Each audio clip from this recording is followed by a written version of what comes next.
बड़े बड़े पॉडकास्ट देखने का टाइम नहीं है, कोई बात नहीं, ये चैनल को सब्सक्राइब कर लो। पॉडकास्ट की जो सबसे बेस्ट बेस्ट बातें होगी मेरे पॉडकास्ट की, वो इस चैनल पे मैं डालता रहूँगा शॉर्ट क्लिप्स में, ताकि आप शॉर्ट टाइम पे बहुत सारी नॉलेज गेन कर सको। Now let's start. कुछ टिप्स बता सकते हो कि किसी को अच्छा स्पीकिंग करनी है तो लोगों को क्या क्या चीज़ों पे फोकस करना चाहिए? कुछ प्रैक्टिकल टिप्स। प्रैक्टिकल टिप्स इस पे कर सकते हैं, जैसे कि अगर आपको जैसे पब्लिक स्पीकिंग पे अगर करना है तो कुछ चीज़ों का आप ख्याल रखें। Number one, focus on your message.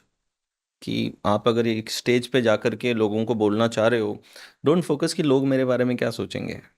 ठीक है, वो मत सोचिए। आप ये अपने मैसेज पे फोकस कीजिए कि मैसेज क्या डिलीवर करना चाहता हूँ मैं क्या वैल्यू ऐड करना चाहता हूँ मेरी टॉक के बाद में। जब मेरी टॉक कंप्लीट हो जाए तो मैं क्या मेरी ऑडियंस लेकर के जाए, उस पर फोकस करना बहुत ज़रूरी है। इंस्टेड ऑफ कि ऑडियंस मेरे बारे में क्या सोचेगी, इंस्टेड आपको ये सोचना है कि मेरी टॉक के बाद में जनता अपने साथ लेके क्या जाएगी। तो अपने मैसेज पे फोकस करें कि जो वैल्यू आप ऐड करना चाहते हैं उस पे आपको फोकस करना है। दूसरी चीज़ जो आप कर सकते हैं, यूज़ ब्रीदिंग। ब्रीदिंग एक बहुत पावरफुल टूल है। कि जनरली जब हमारे अंदर फियर होता है तो हम क्या सिंपैथेटिक नर्वस सिस्टम में चले जाते हैं।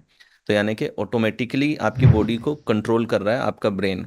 तो सिंपैथेटिक नर्वस सिस्टम में क्या होगा, हार्ट बीट तेज होगी, चेहरा लाल पड़ेगा, आप ब्लैंक होने लगेंगे, हाथ पैर बिल्कुल जकड़न आने लगेगी। तो इसके लिए आप एक ब्रीदिंग टेक्निक यूज़ करें, जिसमें आप डीपली इनहेल करेंगे अपने नॉस्ट्रिल से और माउथ से एक्सहेल करेंगे।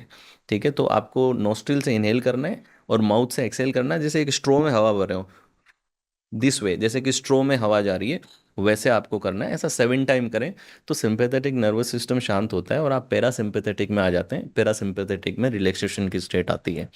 तो मैसेज पे फोकस कीजिए, नंबर वन। नंबर टू, आप करें कि ब्रीदिंग करें। नंबर थ्री चीज़ आपको ये ख्याल रखना है कि अपनी जो स्पाइन है, जितना हो सके अपनी स्पाइन को सीधा रखें। एक सीधी स्पाइन सीधा ब्रेन को सिग्नल देती है कि मैं कंट्रोल में हूँ, आई एम इन कंट्रोल। मतलब आप अपनी स्पाइन को, रीढ़ की हड्डी को सीधा करके और गर्दन सीधी रख के स्टेज पे जाके बोलने लगे, पूरी दुनिया बैठ के सुनेगी। ठीक है, क्योंकि सीधी रीढ़ की हड्डी और सीधी गर्दन एक अपने आप में लोगों को तैयार कर देती है सुनने के लिए। तो ये जाके सबसे पहले ये कर लें, क्योंकि आपका बॉडी और माइंड जो है ये दोनों आपस में एक्शन रिएक्शन में रहते हैं। तो हम एनएलपी में एक चीज़ सिखाते हैं कि आपकी जो फिजियोलॉजी है वो आपकी साइकोलॉजी को इम्पैक्ट करती है।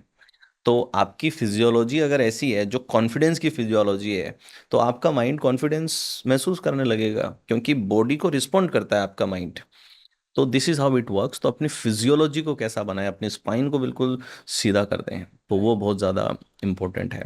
तो स्पाइन को सीधा करें आप। तो ये फैक्टर्स हैं, प्रैक्टिस करें।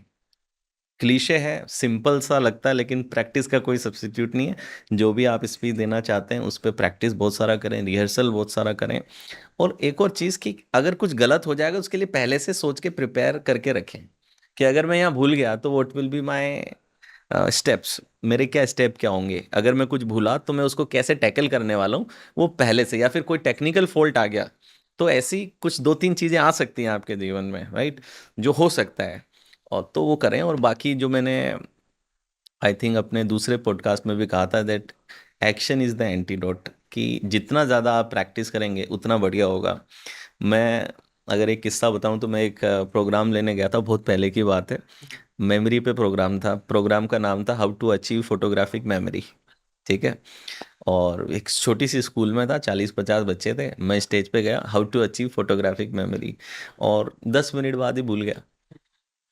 अब बच्चे कैसे होते हैं स्कूल के तो कुछ ताली पीटने लग गए, कुछ पीछे से कह रहे हैं पहले अपनी तो ठीक कर ले। तो मतलब वो 1.5 घंटा मैं ही जानता हूँ मैंने कैसे निकाला। मैं सोचा कि फटाफट से ख़त्म करके भागता हूँ, नज़र नहीं आऊँगा कि ये 50 लोग मुझे वापस ज़िंदगी में कभी ना मिलें। ऐसा मुझे वहाँ पे रहा। जनरली आप मीटिंग के बाद में रुकते होगे कोई, उस समय तो ऑटोग्राफ का ही ज़्यादा जमाना रहता था, सेल्फी वगैरह तो बच्चों को अलाउड नहीं है, तो लोग रुकते थे ऑटोग्राफ के लिए। हम तो भाग गए उस दिन। बट उस चीज़ ने मुझे, उस बैड एक्सपीरियंस ने मुझे बहुत कुछ सिखाया कि मुझे और कैजुअली नहीं लेना है, मुझे और प्रिपरेशन करनी है। ये चीज़ें गलत हो सकती हैं मेरे साथ में, जिनको मुझे ध्यान रखना है। तो एक्शन इज़ द एंटीडोट। जितना ज़्यादा प्रैक्टिस करोगे, एक्शन लोगे, उतना ज़्यादा बढ़िया होगा। तो ये आप अपनी स्पीकिंग को इम्प्रूव करने के लिए कर सकते हैं। एक्चुअली सारे काफ़ी प्रैक्टिकल, काफ़ी इंटरेस्टिंग है। जॉर्डन पीटरसन की भी बुक है 12 रूल्स फॉर लाइफ, उसमें वो पहला लेसन ही उनका रूल ऑफ लाइफ ये है कि stand straight with shoulder back. और वो चीज़, उसके पीछे साइंस है, बहुत डीप साइंस है उसके पीछे। यस आपके टेस्टोस्टेरोन लेवल भी बढ़ते हैं, आपको अच्छा स्ट्रांग फील होता है, कॉन्फिडेंट फील होता है। आपने बोला ना माइंड और बॉडी कनेक्टेड है, तो वो चीज़ यस बॉडी अगर अच्छे से रिएक्ट करेगी तो माइंड भी अच्छे से रिएक्ट करेगा, और फिर वो एक अच्छा पॉजिटिव लूप भी क्रिएट हो सकता पॉजिटिव है। लूप के वेरी गुड। राइट। काफ़ी इंटरेस्टिंग पॉइंट्स थे। अगर आपको ये बातें काम की लगी होगी तो do check out the full podcast यार, जाके देखो, डिटेल में चीज़ों को समझो, तब ज़्यादा अच्छे से समझ में आएगा, ज़्यादा अच्छे से आप अपनी ज़िंदगी में चीज़ें अप्लाई कर पाओगे। Thanks so much and subscribe this channel.